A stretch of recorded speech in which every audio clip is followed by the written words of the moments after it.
Hello, hello, hello. Thank you for tuning in to another chapter of Books and Brown Liquor. It's your girl, Tanya. This video is my book review of Keep It in the Family by John Marrs.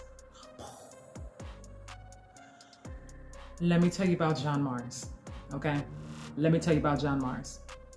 Last year, I read a book called What Lies Between Us by John Marrs. I was blown away. It was crazy on top of crazy, plot twist, more crazy, violence, comfort. I was like, what the fuck am I reading? Who is this guy? But I said, I enjoyed this unpredictable, crazy ass book so much. When I see another book that comes across my radar by John Marrs, yeah, I'm fucking with it. I'm fucking with it. And then I came across Keep It in the Family. Oh my God. And I listened to this on audiobook. This shit was crazy as hell. Let me tell you. Let me tell you about, I keep fucking up the title, Keep It in the Family. Okay. Calm down. I'm so excited. This book was so good. It was full of plot twists. It was full of, okay. Keep It in the Family.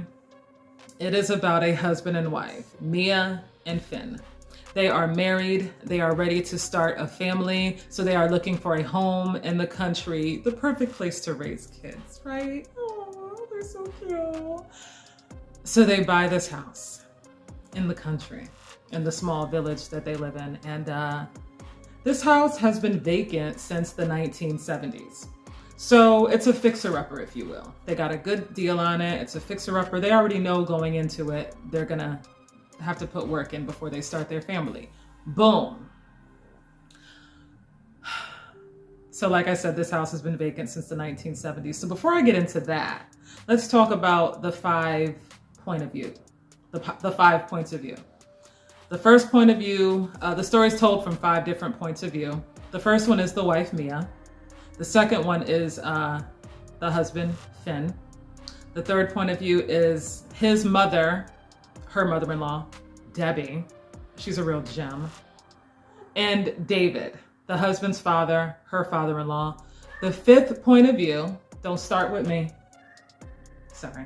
The fifth point of view is this unnamed perpetrator who harms others. That's all I'm gonna say for now. Okay, so back to the house, right? They buy this house, they get a good deal on it, and before they can move in, they have to do work. So they're, redoing the kitchen.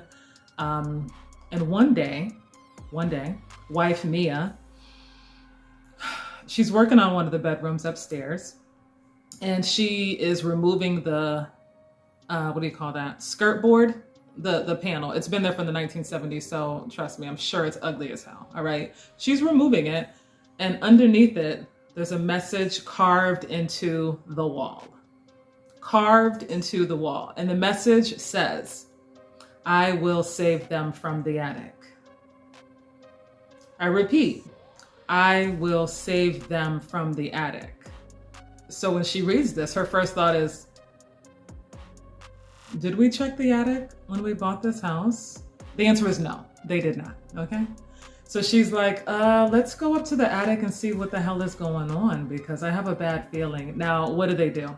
That's right. In all scary movie fashion, oh, it's fine. It's probably just a joke.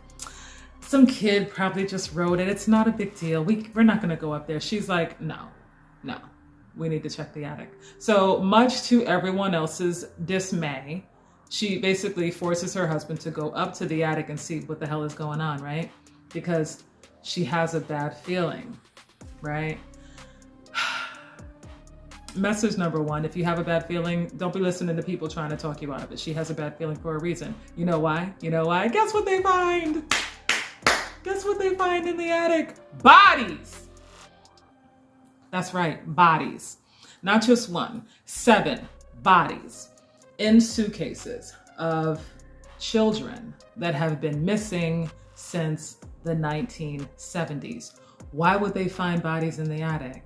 Because when they bought the house, they never got a home inspection. Oh my God. So lesson to you. Lesson to anyone who is watching this. If you buy a house, don't you ever skip the home inspection, okay? Because I'm gonna tell you right now, they found a whole lot more than your grandma's ugly ass wallpaper and avocado shaded fucking appliances, okay? This is a lot worse than your grandma's ugly ass wallpaper, okay? They found bodies. So, plot twist, that's a problem. Congratulations, Mia and Finn, you just bought Murder House, okay? So guess what?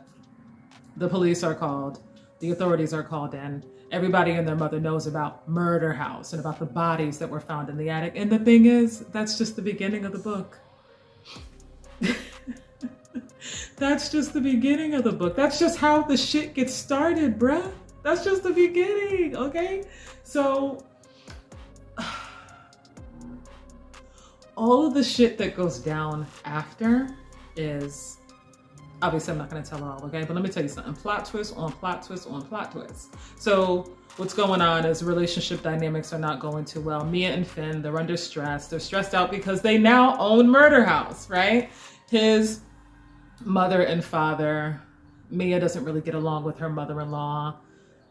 Father-in-law is kind of an alcoholic. So when she has concerns about the things that are going down at Murder House, father-in-law is drunk.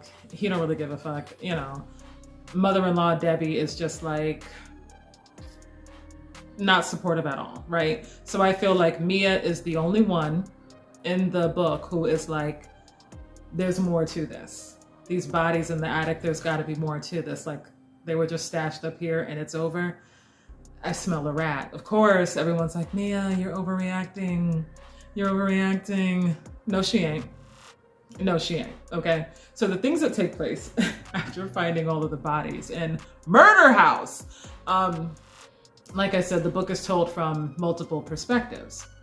And then there's this weird perspective of what I call the perpetrator. The perpetrator is nameless. Oh, here's the warning. This book contains subject matter about child harm and kidnapping. So point of view number 5 from the perpetrator. When you're reading this, you're like, this is fucking weird. This is the point of view of a person that follows children, kidnaps children, and harms them. So you're just reading this random like point of view from this person who harms children. And they do it like it's their daily business. Like it really goes into detail about how they follow kids, how they choose their victims, and how they handle them, so to speak. And I'm just like, what? So it's disturbing, it's weird, it's dark, and I'm telling you, in case you didn't get my message before, here's my disclaimer. This book is dark.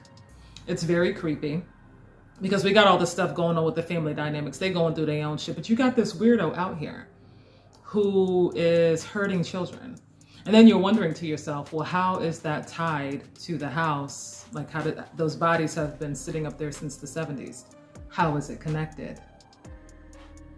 Okay, and that's the good part. I'm not even gonna get into that, but I'm just like, oh my God, we have a husband and wife buying a house. There's bodies up in it. And then we have the voice of this weird, dangerous kidnapper who goes into detail about how they pick their victims, how they subdue their victims. And it's a lot. So I'm thinking John Mars, he never disappoints, but I'm gonna tell you right now, his subject matter, it is dark. It is very, very dark, okay? So if this is too much for you, like, I get it. I get it. I can respect that. I can appreciate that. Like I said, kidnapping, body harm, it's not a pleasant topic. Obviously it is fiction, but I'm just saying it's definitely got its plot twists, okay? I can't say anymore because trust me, I gave you the intro, I gave you the appetizer. I promise you there is a lot more meat on the bone. There's a lot more meat on the bone, trust me. But if you are a Jean Mars fan, if you enjoyed What Lies Between Us, woo, okay? If you enjoyed What Lies Between Us, you will love Keep It in the Family. Again, very dark. And it also has, it speaks to, there's a lot of subject matter about child harm. So I need you to know that going in if that is a tough topic for you.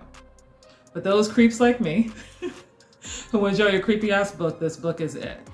This book is it. For me, this book was a 5. It was a 5 because of the plot twist. I could not predict it. Oh my God, and let me tell you, when you get to the end, I did not see that coming. I did not see the end coming. You know, you think you know who the bad guy is. You think you know who the bad guy is. And then when you get to the end, you're like, oh my God. I can say no more. I can say no more. All I'm gonna say is plot twist on plot twist on plot twist. And let's just talk about something else too. Because you see this a lot in scary movies. When you have that main character who knows that something is wrong and you kind of see all the other characters ganging up on that person, making them feel like they're the problem. When really, they're not the problem. They just see all the shit that you wish they would ignore, but they don't. So they're the problem. Bravo. Bravo. This book was everything. Anyway, I think you get the point. This book is a 5. Do I recommend it? Hell yes. And thank you for watching. I wish you good reading. Bye.